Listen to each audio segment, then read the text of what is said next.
का खालसा, वाहिगुरु जी की फतेह। आज का दिन सिख इतिहास में बहुत ही महत्वपूर्ण दिन है।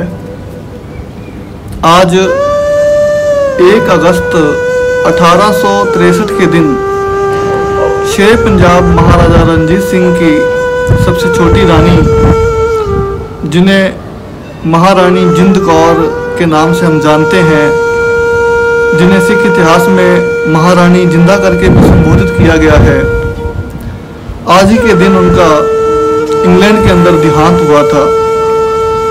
महारानी जिंद कौर का इतिहास कह लीजिए कि इतना दिल को छू जाने वाला है कि अगर इसे सही तरीके से पढ़ा और सुना जाए तो जहां मन के अंदर वैराग आता है, जहां आंखों से आंसू बहने लगते हैं, वहीं उस समय की ब्रिटिश सरकार ने जो धोखे, जो फ्रेब, जो यातनाएं महारानी जिंद कौर के साथ की, उन्हें पढ़कर रोंगटे खड़े हो जाते हैं।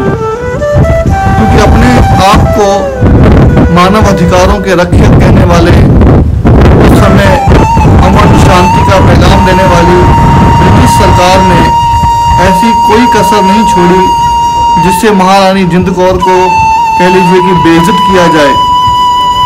एक समा ऐसा था जब महाराजा रणजीत सिंह के साथ ब्रिटिश सरकार ने एक संधि की थी, जिस संधि के तहत लॉर्ड डलहौजी महाराजा रणजीत सिंह को अपना बहुत अच्छा दोस्त मानता था, लेकिन महाराजा रणजीत सिंह की मौत के बाद महाराजा रंजीत सिंह की पत्नी महारानी जिंद कौर की जो बेइज्जती उन्होंने चिनार के किले में लॉर्ड डलहौजी ने की, वो किसी से छुपी हुई नहीं है।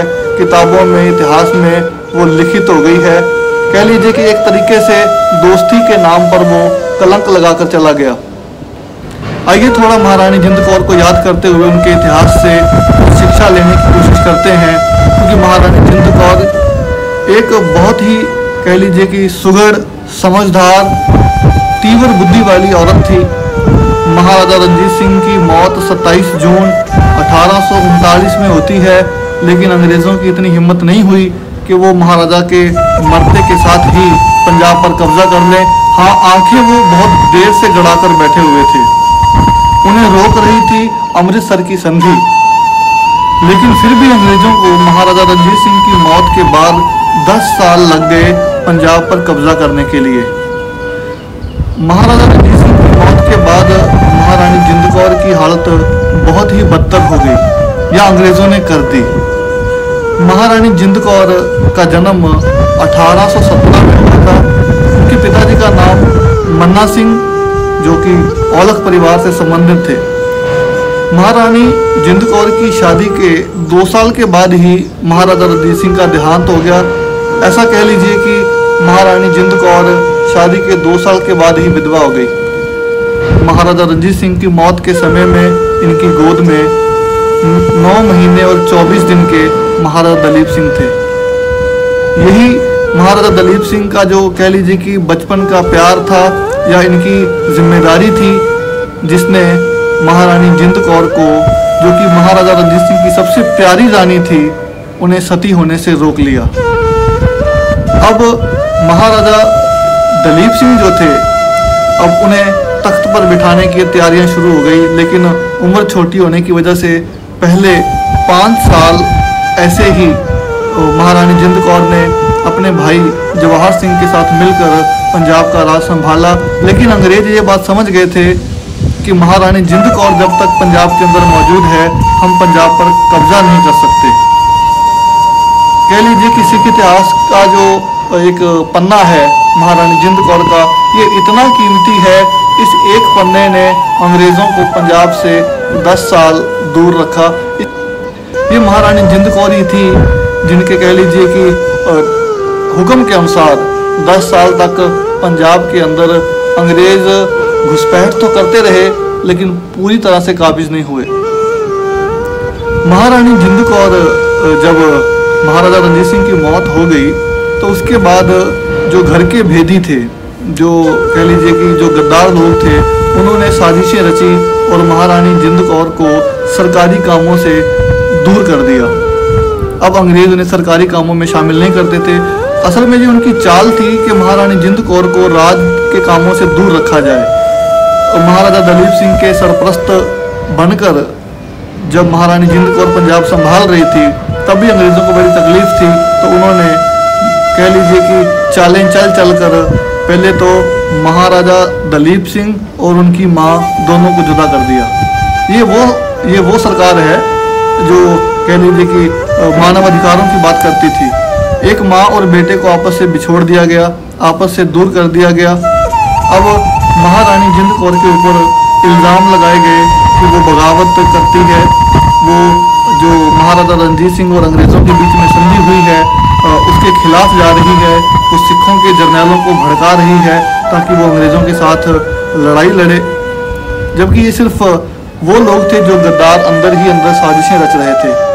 सबरावा की लड़ाई के बाद हालांकि अंग्रेज़ों के साथ बहुत लड़ाइयाँ हुई और अंग्रेज़ों को हर बार बहुत भारी खमियाजा भुगतना पड़ा, लेकिन सबरावा की लड़ाई में जब घर के भेदियों ने कह लीजिए कि गद्दारी की तो इस लड़ाई में सिख हार गए और सिख राज का सूरज अस्त हो गया।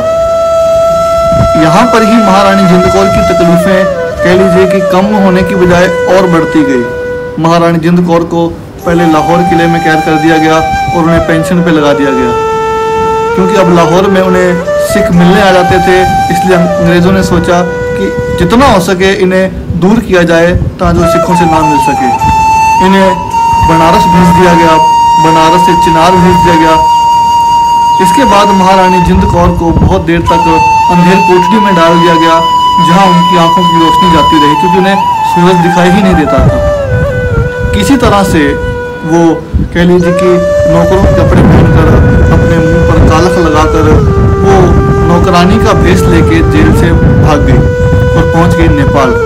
नेपाल में राजा था जंग बहादुर। उन्होंने जब जंग बहादुर के पास जाकर ये कही, क्या तुम महाराजा रणजीत सिंह को शेर पंजाब जानते हो? उसने कहा हाँ मैं जानता हूँ। तो मैं उसी शेर पंजाब महाराजा रणजीत सिंह की रानी हूँ, जिसके राज को अंग्रेज़ों ने धोखे से छीन लिया है, उसके बेटे से उसे बिछोड़ दिया है।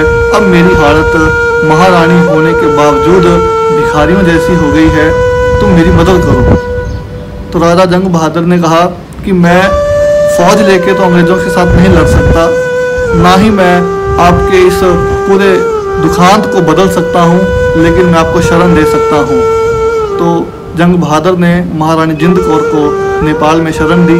थोड़ा समय बीतने के बाद महारानी के कहने पर जंग बहादुर ने अंग्रेज़ों से दरख्वास्त की कि माँ और बेटे को मिलाया जाए, इन्हें मिलने दिया जाए।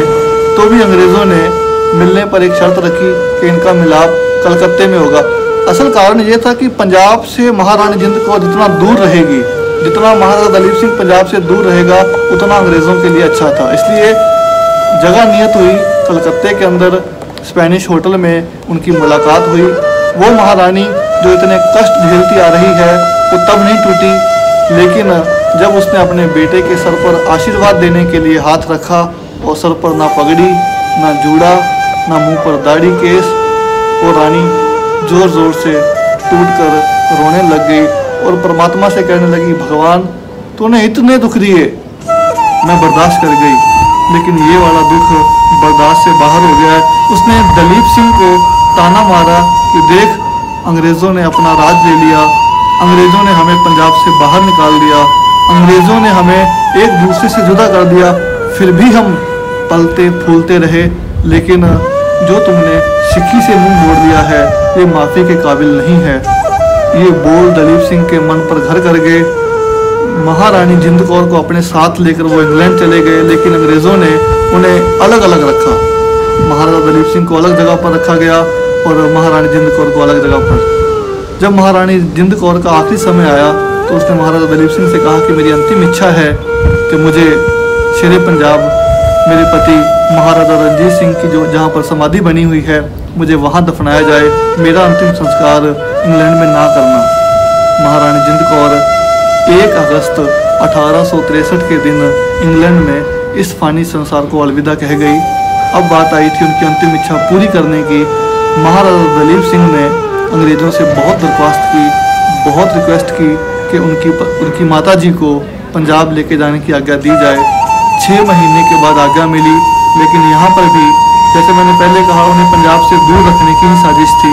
उन्हें कहा गया कि आप महारानी जिंद कौर का शरीर जो है, जो उनकी लाश है, उन्हें आप सिर्फ बम्बई तक लेके जा सकते हैं। तो महाराजा ने कहा ठीक है।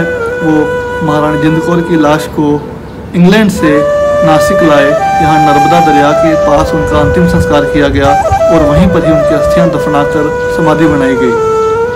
अब महारानी की अंतिम इच्छा तो पूरी नहीं हो सकी, लेकिन महाराजा दलीप सिंह की जो बेटी थी महारानी बम्बा, जब उन्होंने अपनी रिहाइश लाहौर के गुलजार महल में की तो उन्हें अपनी दादी की अंतिम इच्छा पूरे करने का कह लीजिए ख्याल आया। तो उन्होंने नासिक से महारानी जिंद कौर की अस्थियों को दोबारा कह लीजिए खुदवाया, वहाँ से अस्थियाँ निकाली और शेरे पंजाब महाराजा रणजीत सिंह की जहाँ समाधि थी लाहौर में, वहाँ पर उनकी अस्थियों को दफनाकर महारानी जिंद कौर की अंतिम इच्छा पूरी की। तो ये महारानी जिंद कौर का एक छोटा सा कह लीजिए इतिहास का पन्ना है, लेकिन इस पन्ने में आपको सारा कुछ ऐसा मिलेगा जिससे उस समय की ब्रिटिश सरकार के कह लीजिए कि जो असूल हैं वो हमें दिखते हैं कि कितने मजबूत थे या कितने खोखले थे। उससे समझ में आता है कि अंग्रेज़ों ने जो डिवाइड एंड रूल वाली पॉलिसी बनाई थी, उसमें माँ और बेटे को डिवाइड एंड रूल वाला भी कह लीजिए कि एक संताप भोगना पड़ा था। उनके लिए सिर्फ उस समय राज ही समझ था। यहाँ तक कि महाराजा दलीप सिंह से कोहिनूर हीरा तक लिखवा लिया गया और उन्हें अंग्रेज़ों ने अपने कब्जे में कर लिया। महाराजा दलीप सिंह के तोशे खाने में बहुत कीमती चीज़ों को नीलाम कर दिया गया। ये कह लीजिए सिख इतिहास ऐसा है कि जब हम सिख राज की बात करते हैं तो हमें अपने इस इतिहास को याद रखना चाहिए। आज के दिन महारानी जिंद कौर ने अंतिम श्वास लिए थे। आइए हम महारानी जिंद कौर को प्रणाम करते हैं। उन्होंने 10 साल तक कड़ी मेहनत की, कष्टों के बावजूद भी उन्होंने, उनके बोलों ने उनके बेटे को वापस ईसाई से सिख बनाया। ये उन माताओं के लिए शिक्षा है जो माताएं समझती हैं कि सिर्फ मॉडर्नाइजेशन ही सारा कुछ है, सिखी में कुछ नहीं रखा हुआ। तो जान लीजिए महारानी जिंद कौर पति के जाने के बाद टूट तो गई थी, राज जाने के बाद दुखी तो थी, जेल जाने के बाद कष्ट में थी, लेकिन वो रोई नहीं थी। रोई तब थी जब देखा कि बेटे के सर पर केस नहीं है, बेटा सिक्की से दूर हो गया है। अपने बच्चों को सिक्की से जोड़िए। गुला मेरियां विचारां गुरु दियां, फतेह बुलाओ। वाहिगुरु जी का खालसा, वाहिगुरु जी की फतेह।